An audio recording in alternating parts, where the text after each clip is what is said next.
My second day in Bellariva dawned bright and clear, another beautiful sunny morning.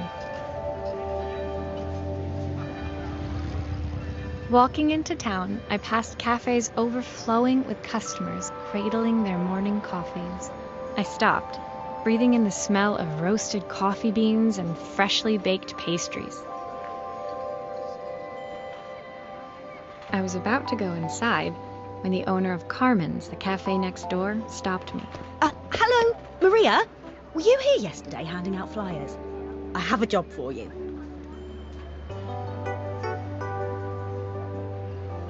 Her place was petite, tucked between its competitors as if hoping they wouldn't notice.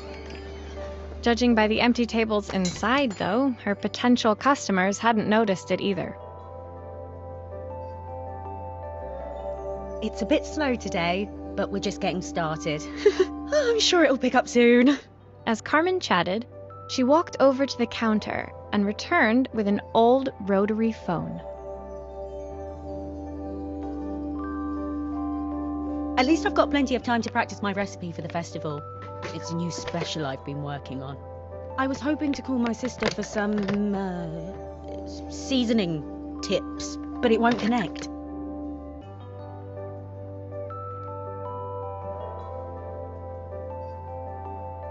Can you see if you can figure out what's wrong?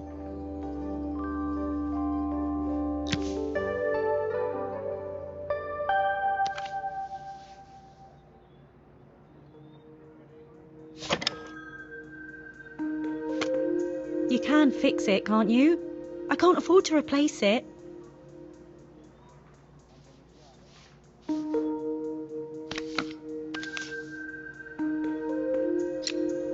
Obviously, we'd normally be much busier than this.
Looks like this new circuit board is all hooked up.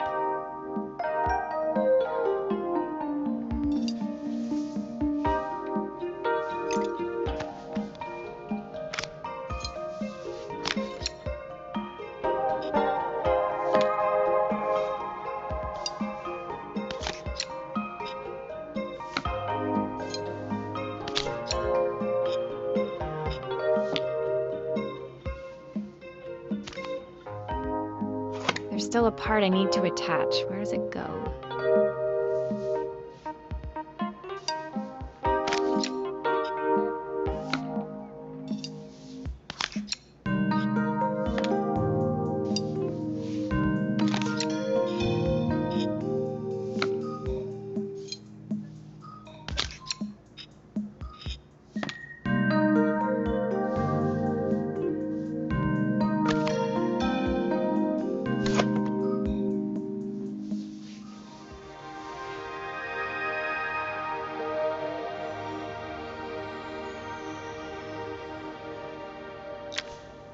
When I handed the phone back to Carmen, she seemed almost reluctant to take it from me.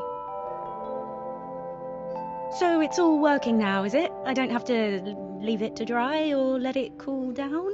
Nope, it's ready to go. It'll be ringing off the hook in no time.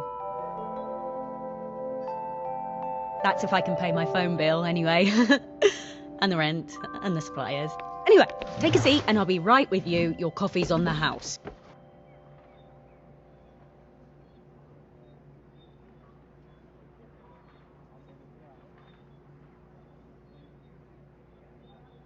I sat at one of the empty tables, while at the counter, Carmen had started dialing the phone. Hello! How's my favourite sister doing today? As she talked, Carmen became more and more tense. This didn't seem like a call for some cooking advice. I know I still owe you from last time, but I can't afford to take part in the festival if I don't pay. I could almost feel the eye roll at the other end of the line.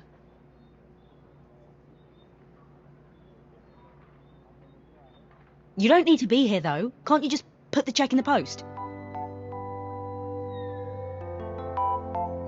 When the call ended, Carmen brought me my coffee, her hands trembling. Sorry about that. My sister's decided to fly in for a visit. Oh God, I have to get ready. Actually, I might have another job for you. Can you come by tomorrow?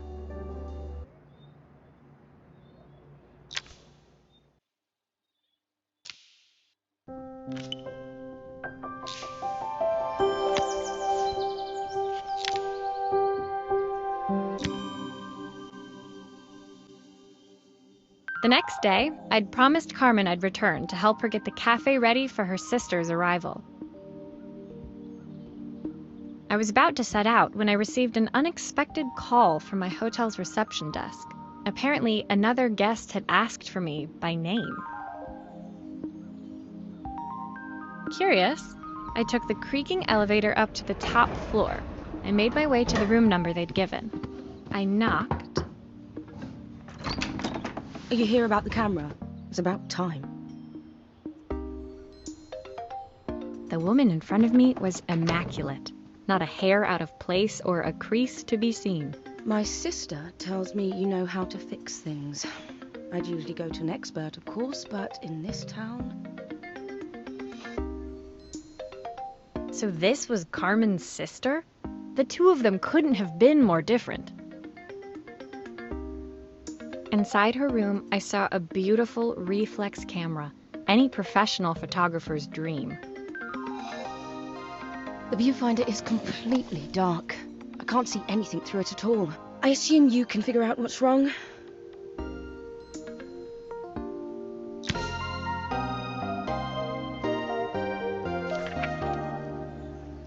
You need the manual.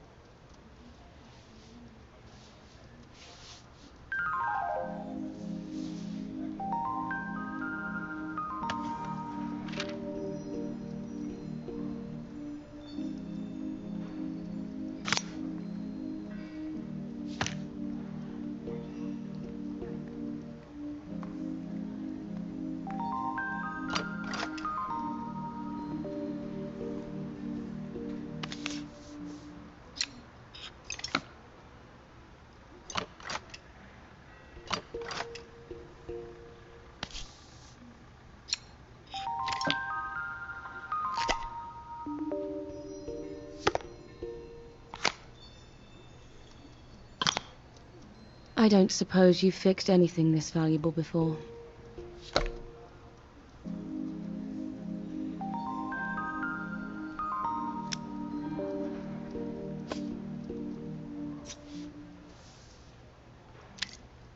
If I used the screwdriver, I could adjust the angle of the mirror.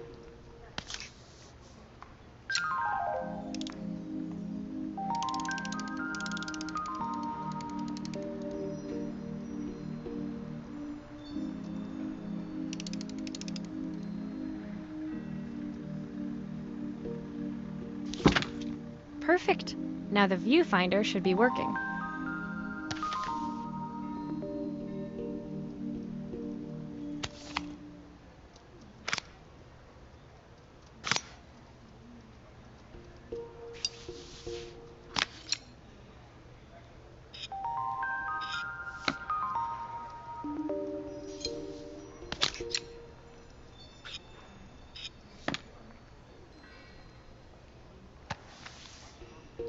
still a few parts missing.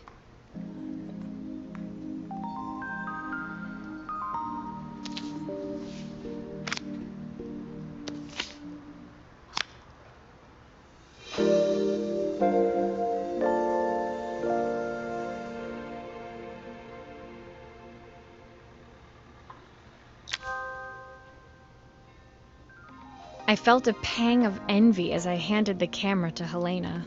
I put my disposable to shame. I picked it up on my first trip to Paris. It's a 1958 limited edition, the first of its kind. It cost me 3 months' salary, but it was worth it. I had no idea what 3 months' salary meant to Helena, but I was pretty sure it was more than I could afford. It was strange, really, that we were even staying in the same hotel. I'd picked this place because it was cheap and cheerful, but surely she could afford somewhere better. She took some test shots, fiddling with the camera settings until she was absolutely satisfied. This work is immaculate. At least there's one person in this town who knows what they're doing. Sending you to me might be the first thing Carmen's actually gotten right. I wondered why Helena had bothered coming if she thought so little of her sister.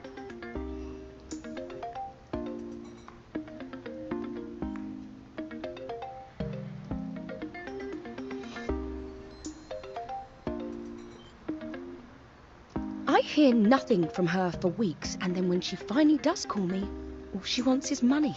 If she thinks I'm lending her another penny, she'll have to convince me it's not a total waste of time. That didn't sound good. If Hurricane Helena was about to hit, I hoped Carmen was ready.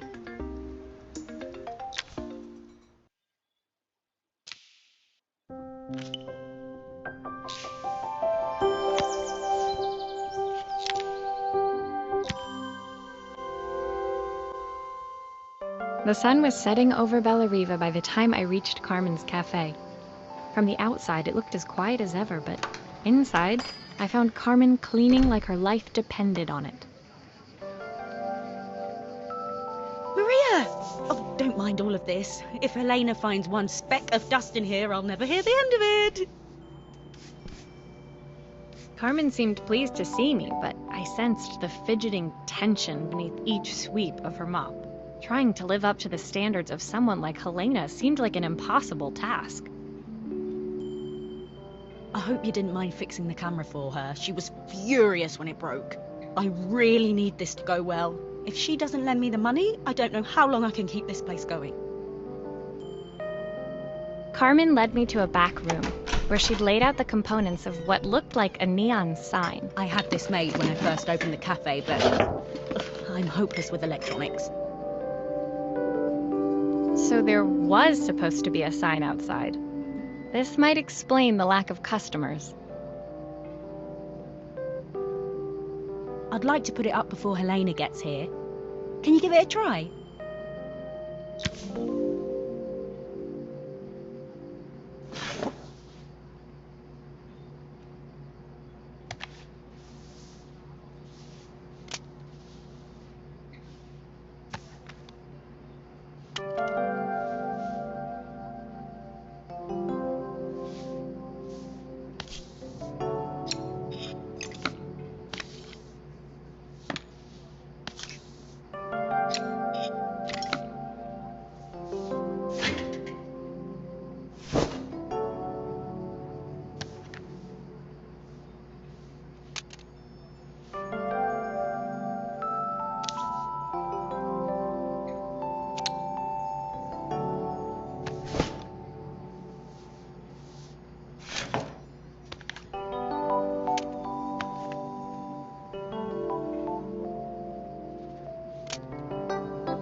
think the whole thing is supposed to light up.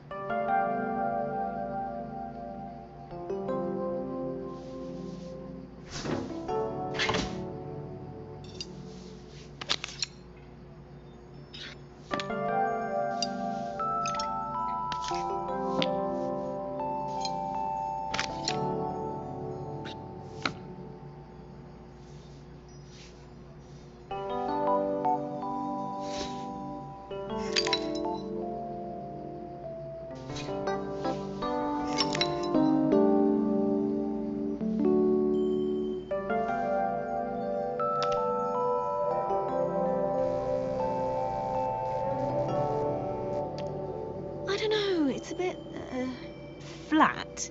Maybe if it flashes, it'll really catch people's eye. Great idea. I think I have a spare part that could do that.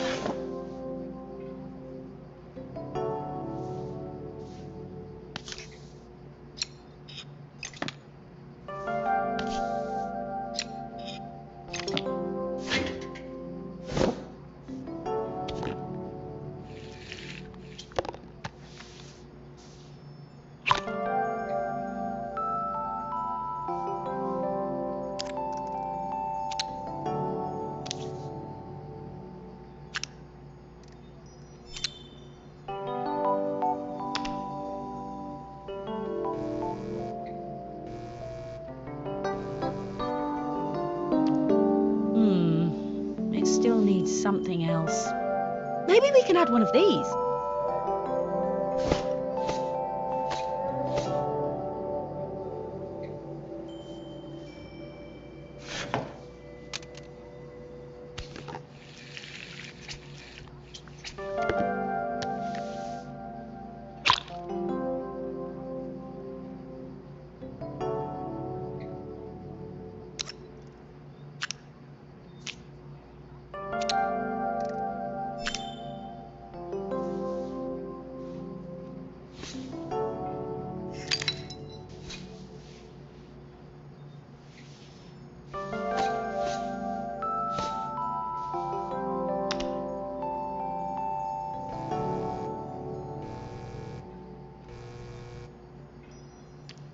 It works! I'll screw everything together again and you'll be set.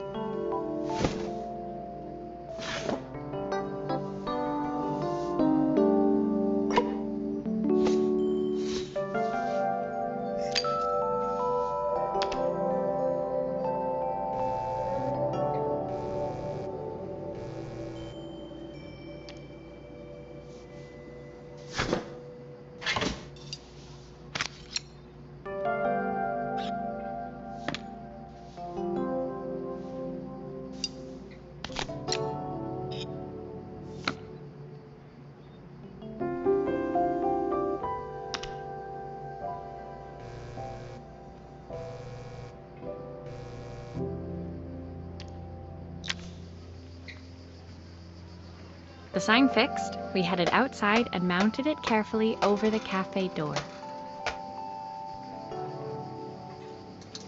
Oh, that's perfect, Maria. It looks just how I imagined it. When I had this sign made, it all seemed so simple. Oh, I can't believe I might have to give it all up. I hope I've done enough.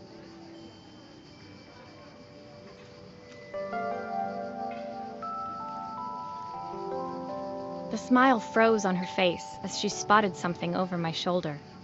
I turned to see. Of course, my sister owns the only cafe in this entire town that isn't actually open. For better or worse, Helena had arrived. Carmen opened her mouth to explain, but Helena swept indifferently past her. Finally pausing in the doorway, she turned back towards Carmen. The first thing we're doing is getting rid of that hideous sign. And with that, she disappeared inside. I hoped Carmen's chances of saving the cafe hadn't disappeared with her.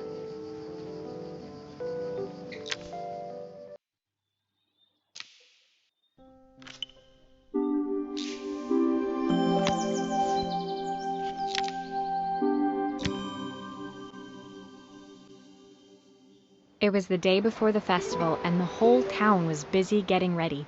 I had more work than I knew what to do with. When Joseph called with another job, I was craving the cool quiet of his and Izzy's seafront house.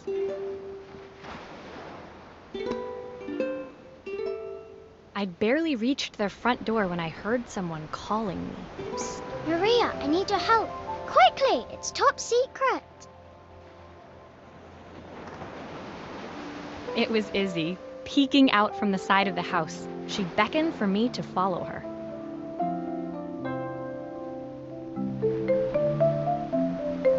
She led me through to a beautiful, unruly garden overflowing with flowers of every color.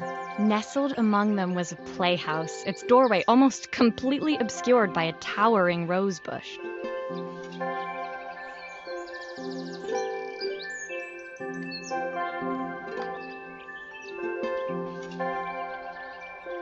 You have to squeeze past it and breathe in real small, like this. Izzy took in a big gulp of air and crawled through the gap and into the playhouse.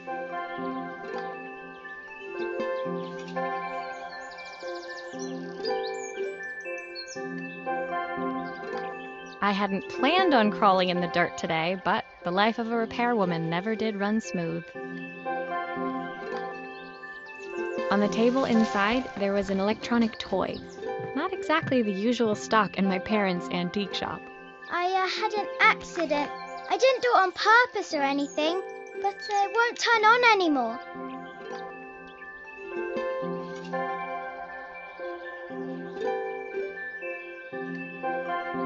Can you fix it for me?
Nothing. Maybe there's an issue with the battery.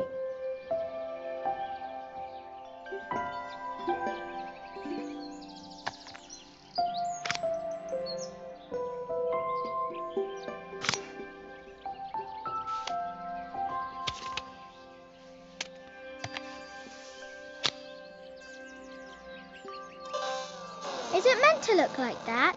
It's weird. I don't like it.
Do grown-ups play games as well?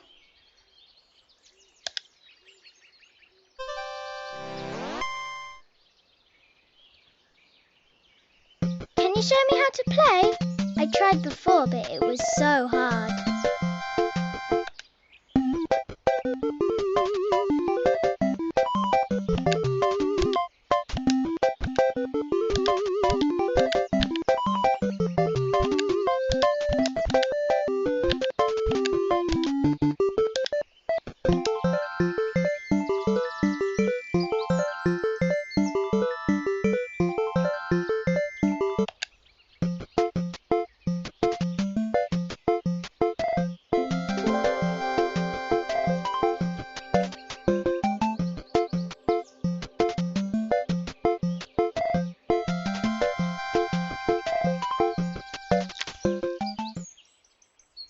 Her toy fixed, I watched Izzy retreat into its screen, taking refuge in a 3-inch world of her own.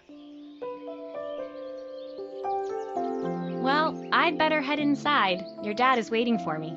Please don't tell him about the game. He'll think I broke it on purpose. Why would he think that? Because, well, I kind of dropped it really hard at the wall. Izzy looked down, scuffing her shoes on the worn floor of the playhouse.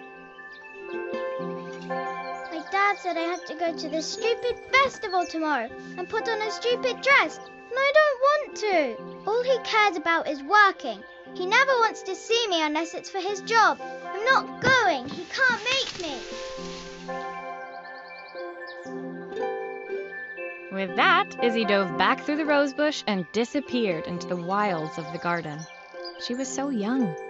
She couldn't be expected to see that her dad was struggling too. It made me think, had I really tried hard enough to understand my parents' point of view?